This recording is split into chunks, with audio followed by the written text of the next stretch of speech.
نحمده ونصلي ونسلم على رسوله النبي الأمين المقين الحنين الكريم الرؤوف الرحيم. أما بعد فأعوذ بالله من الشيطان الرجيم. بسم الله الرحمن الرحيم. لن تنالوا البر حتى تنفقوا مما تحبون وما تنفقوا من شيء فإن الله به عليم. صدق اللہ مولانا العظیم. معزز مقررین، مہمانان گرامی، اور آج کی اس خوبصورت اور پروقار تقریب اور مجلس میں شریک خواتین و حضرات، اللہ رب العزت کا بے پایہ لطف و کرم اور احسان عظیم ہے کہ جس نے توفیق عطا فرمائی اور ہم لوگ ایک نہایت ہی معزز اور محترم اپنے دور کی ایک عظیم شخصیت محترم واصف علی واصف صاحب کی یاد میں انعقاد پذیر اس مجلس میں شریک ہوئے. اللہ پاک ہم سب کا یہاں پر جمع ہونا اپنی بارگاہ اقدس میں قبول و منظور فرمائے. حاضرین محترم،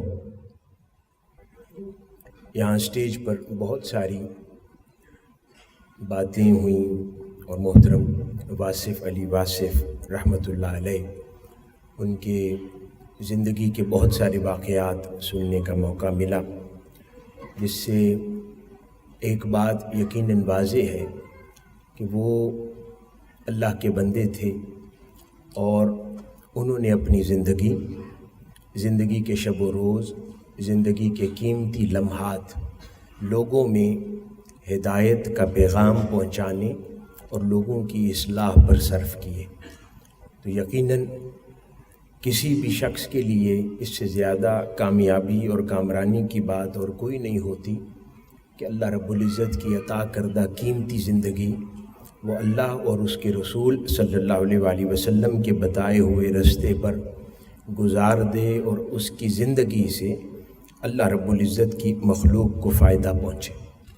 تاجدار کائنات حضرت محمد مصطفیٰ صلی اللہ علیہ وآلہ وسلم نے آپ سے حدیث مبارکہ روایت کی گئی کہ آقا علیہ الصلوۃ والسلام سے صحابہ کرام نے عرض کیا کہ یا رسول اللہ صلی اللہ علیہ وآلہ وسلم، انسانوں میں سب سے بہترین شخص کون ہے؟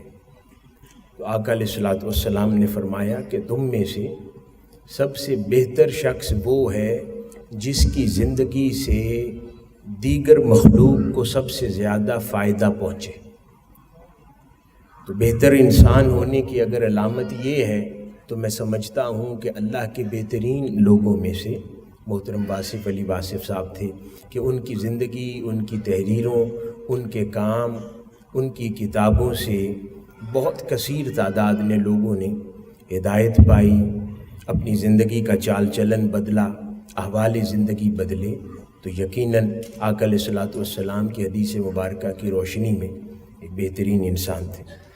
محترم واصف علی واصف صاحب، میری ذاتی ملاقات تو نہیں ہے، میری عمر بھی اتنی نہیں ہے کہ میں اس وقت مل پاتا، لیکن جو میں نے ان کی ایک ملاقات کا تذکرہ شیخ الاسلام پروفیسر ڈاکٹر محمد طاہر القادری مقدس اللہ العالی قبلہ والد گرامی سے سنا کہ لیٹ 80s میں اپنے وصال سے کچھ سال قبل وہ شیخ الاسلام سے ملاقات کے لیے گھر تشریف لائے. آپ سے ملاقات کی اور پہلی ملاقات تھی شیخ الاسلام کی محترم واصف علی واصف صاحب سے. تو آپ کہنے لگے کہ آپ سے تو میری پہلی ملاقات ہے لیکن آپ سے تعلق میرا نیا نہیں ہے. تو اس پہ شیخ الاسلام نے تعجب کا اظہار کیا اور پوچھا کہ کیسے؟ تو کہنے لگے کہ آپ سے جو محبت ہے اس کی اصل وجہ آپ کے والد گرامی سے میری محبت ہے. اور پھر وہ کہنے لگے کہ حضرت قبلہ فرید ملت ڈاکٹر فرید الدین قادری رحمۃ اللہ علیہ میرے دادا جان، کہ وہ جب میری سول سروس اور گورنمنٹ کی جو جاب تھی تو اس زمانے میں قبلہ دادا جان رحمۃ اللہ علیہ کا قیام جھنگ میں ہوتا تھا. تو کہتے ہیں تو اس وقت مجھے جب بھی موقع ملتا تو میں حضرت فرید ملت کی مجلس میں جا کر بیٹھتا ان سے استفادہ کرتا اور ان کے خطابات میں شریک ہوتا، اور مجھے ان سے بہت محبت تھی، اور میں اس محبت کے ناطے صرف آپ سے ملنے آیا ہوں۔ تو یہ وہ ایک ملاقات جو ان کی حضور شیخ الاسلام سے ہے، میں نے چاہا کہ ان سے محبت کرنے والے بیٹھے ہیں یہاں پر، تو اس ملاقات کا تذکرہ بھی یہاں پر کر دیا جائے، کیونکہ آج ہم محترم واصف علی واصف صاحب کے لیے یہاں پر جمع ہیں، تو میں نے خواہش کی کہ کیوں نہ ان کی تعلیمات جس انداز میں لوگوں کو اللہ اور اس کے رسول اور شریعت محمدی صلی اللہ علیہ وآلہ وسلم کے قریب لاتی تھیں، تو کیوں نہ ایک تربیت کے حوالے سے ایک آدھ بات کا تذکرہ کر لیا جائے، تاکہ جب اس مجلس سے جدا ہوں تو ایک اچھا پیغام تصوف کے حوالے سے لے کر جائیں۔ قرآن مجید کی جو آیت مبارکہ میں نے گفتگو کی ابتدا میں تلاوت کی، اس میں اللہ رب العزت ارشاد فرماتے ہیں کہ تم ہرگز نیکی کو نہیں پہنچ سکتے جب تک تم اللہ کی راہ میں اپنی محبوب چیزوں میں سے خرچ نہ کرو، بے شک اللہ خوب جاننے والا ہے۔ یہ آیت مبارکہ ہم نے کئی مرتبہ قرآن مجید میں سن رکھی ہے۔ اللہ پاک فرماتا ہے کہ تم اس وقت تک نیکی کی حقیقت کو نہیں پا سکتے جب تک تم اپنی محبوب چیز میں سے خرچ نہ کرو۔ جب یہ ہم قرآن مجید کی آیت پڑھتے ہیں تو عموماً خیال چلا جاتا ہے کہ شاید یہاں پر مال خرچ کرنے کی بات ہو رہی ہے، کہ اللہ کی راہ میں مال خرچ کرو، اپنے وسائل میں سے اللہ کی راہ میں خرچ کرو۔ حاضرین گرامی، میں آج ایک نقطہ عرض کرنا چاہتا ہوں اس حوالے سے، وہ یہ کہ نیکی در حقیقت کیا ہے۔ نیکی یہ ہے کہ اللہ رب العزت نے جن احکامات پر بجاوری کا حکم دیا ہے ان پر عمل پیرا رہنا، اور جن کاموں سے روکا ہے ان سے رک جانا، اور جو بھی کام ہے اللہ اور اس کے رسول صلی اللہ علیہ وآلہ وسلم کی رضا کے لیے کرنا، وہ نیکی کہلاتی ہے۔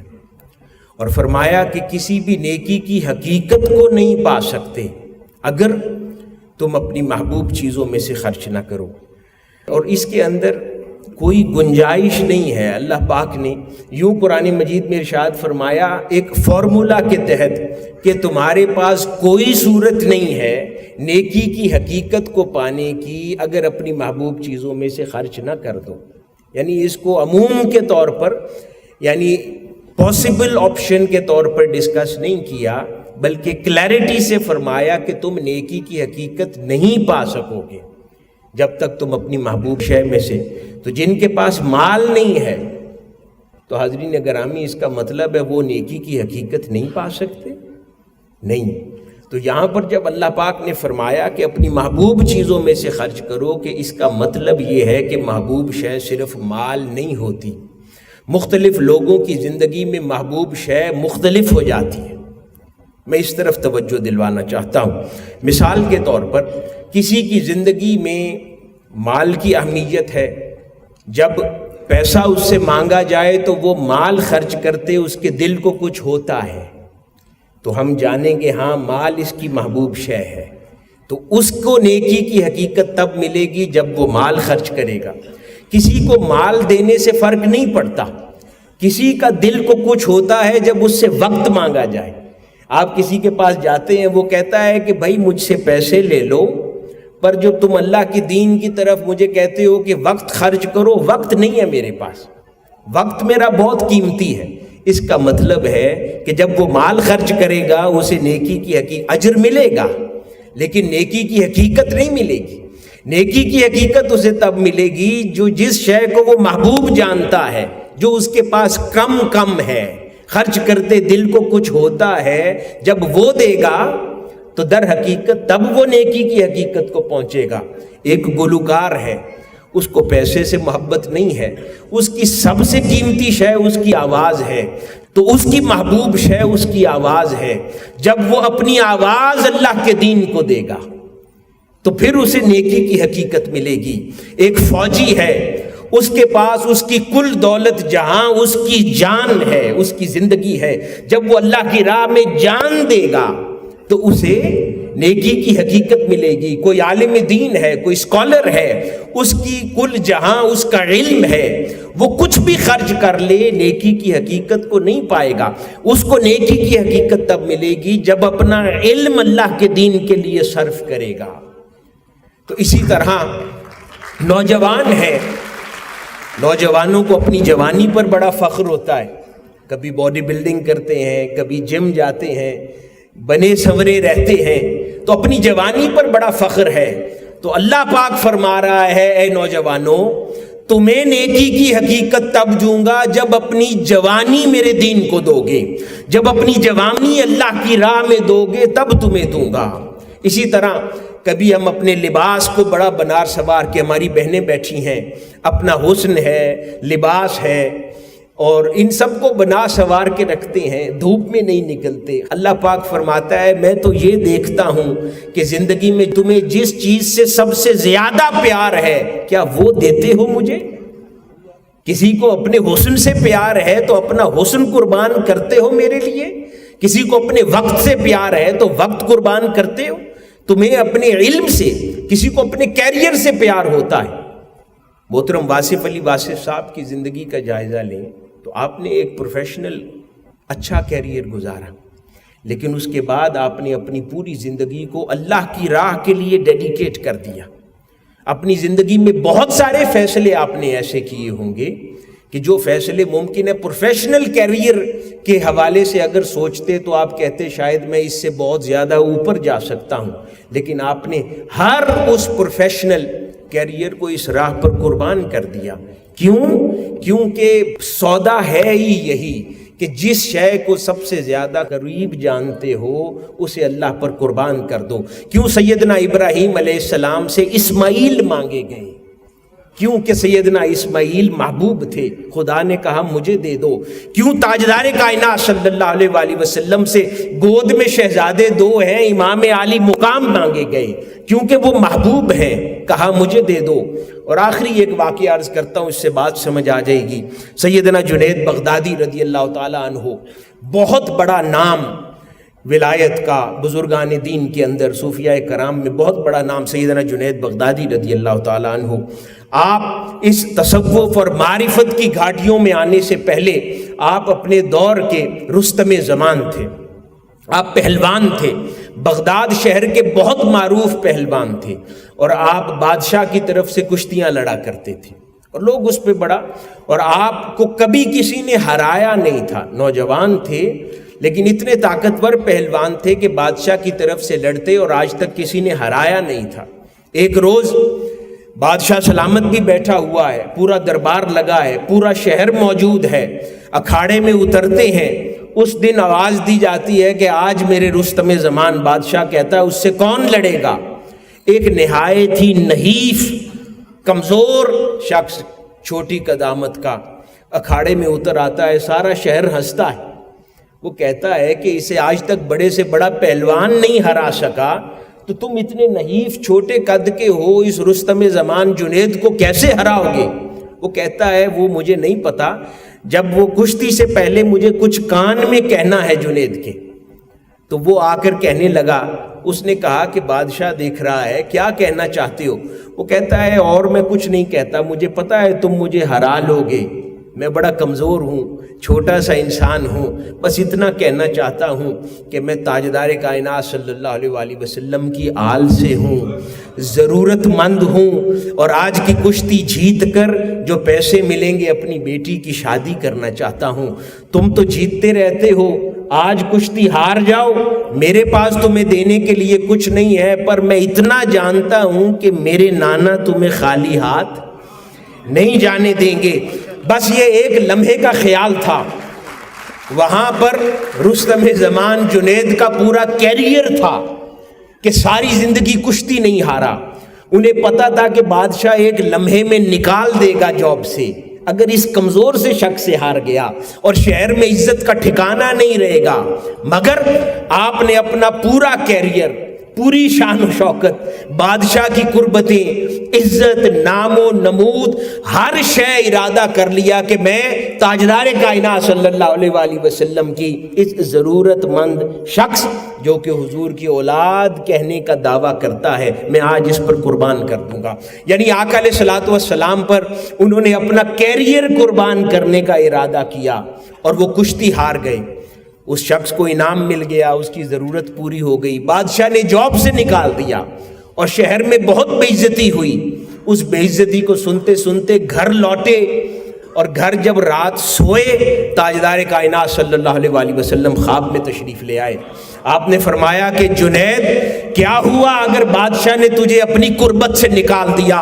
تو نے میری خاطر اپنی عزت داؤ پہ لگائی ہے، میں نے تجھے اب خدا کی قربت میں داخل کر دیا، اور قیامت تک اب جب ولایت کی بات ہوگی، اللہ والوں کی بات ہوگی، جنید تیرے نام کے بغیر مکمل نہیں ہونے دوں گا۔ یہی وجہ ہے سیدنا جنید بغدادی رضی اللہ تعالی عنہ، کوئی تصوف کی بحث اور بات مکمل ہوتی ہی نہیں ہے اگر سیدنا جنید بغدادی رضی اللہ تعالی عنہ کی بات نہ ہو۔ تو حضرین گرامی، یہ مثال کیا ہے کہ ان کی قیمتی شے ان کا کیریئر تھا جو انہوں نے تاجدار کائنات صلی اللہ علیہ وآلہ وسلم پر قربان کر دیا۔ تو میں بات ختم کرتا ہوں اس پیغام کے ساتھ کہ ہر انسان، مرد و زن کی زندگی میں ایسے موقع آتے ہیں جہاں پر اس کو فیصلہ کرنا ہے، اسے چننا ہے کہ اس نے دنیا میں اپنے کیریئر، اپنی کسی پسندیدہ چیز، کسی مال، کسی کاروبار، کہیں کسی شے کا انتخاب کرنا ہے، یا کسی دل کے قریب چیز کو اللہ پر قربان کر دینا ہے، اللہ کے دین پر قربان کر دینا ہے، اپنی ذات کی پسندیدہ مشغلے کو۔ ہمارے نوجوان بھائی بیٹھے ہیں، آپ لوگوں بچوں کے اسکول لائف میں سب سے محبوب چیز کیا ہوتی ہے؟ چھٹی ہوتی ہے۔ جس دن انہیں چھٹی مل جائے، اس سے زیادہ حسین اور محبوب چیز بچوں کی کچھ ہوتی ہے؟ نہیں ہوتی۔ اپنی چھٹی کو اللہ کے دین پر قربان کر دیا کریں۔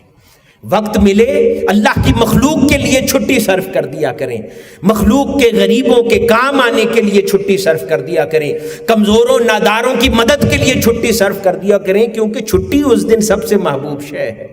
پاکٹ منی ملتی ہے، چھٹی پلان کرتے ہیں، کوئی چیز لینی ہے، تو یہ ہیں چھوٹے چھوٹے سودے، لیکن اللہ پاک دلوں کے حال جانتا ہے۔ یہی چھوٹے سودے انسان کو بہت بڑا کر دیتے ہیں۔ اللہ کی نگاہ میں یہ چھوٹے چھوٹے سودے بہت عظیم بنا دیتے ہیں۔ یہ پیغام تمام اللہ والوں کا ہے، یہی پیغام ہر دور میں نیک اور اللہ پاک کی برگزیدہ ہستیاں دیتی آئی ہیں، اور یہی پیغام محترم واصف علی واصف صاحب کا ہے۔ جتنا مجھے اتفاق ہوا ان کی کتب کی مطالعے کا، تو آپ نے ہر جگہ پر عملی تصوف کی جو ترغیب دی، وہ عملی تصوف کیا ہے؟ وہ عملی تصوف یہ ہے کہ ایک ہاتھ سے قرآن و سنت یعنی شریعت کا دامن تھام لو، اور دوسرے ہاتھ سے قربانی دینے کے لیے ہمیشہ آمادہ رہو۔ ہر چیز جو پسند ہے لیکن خدا کو ناپسند ہے اسے چھوڑ دو، چاہے جھوٹ بولنا ہو، چاہے فریب ہو، چاہے نفس کی خواہشات ہوں، چاہے بری عادتیں ہوں، ہر وہ شے جو ذات کو پسند ہے، دل کے بہت قریب ہے، اللہ اور اس کے رسول کے لیے چھوڑ دو۔ جھوٹی شہرت ہو، ناجائز بات ہو، غلط بیان ہو، ہر شے اس کو ٹھوکر مار دو، تو اللہ پاک تمہیں گرے ہوئے اٹھا لے گا، تمہارا قد اونچا کر دے گا۔ یہ پیغام ہے، اور میں آخر میں ایک بار پھر اس خوبصورت اور عظیم الشان پروگرام پر جو فاؤنڈیشن ہے اور محترم کاشف محمود صاحب اور ان کی ساری ٹیم کو مبارکباد دیتا ہوں، اور دعا کرتا ہوں کہ آپ لوگوں کی یہ ایکٹیویٹیز، یہ فورم سلامت رہے، جو لوگ اس سے وابستہ ہیں انہیں ہمیشہ یہاں سے خیر ملتی رہے، رشد و ہدایت کا کام یہاں سے جاری و ساری رہے، اور یہاں سے اللہ اور اس کے رسول اور دین کا پیغام ہمیشہ صحیح پیغام، امن کا پیغام، سلامتی کا پیغام، محبت کا پیغام یہاں سے عام ہوتا رہے۔ والسلام وما علینا الا البلاغ۔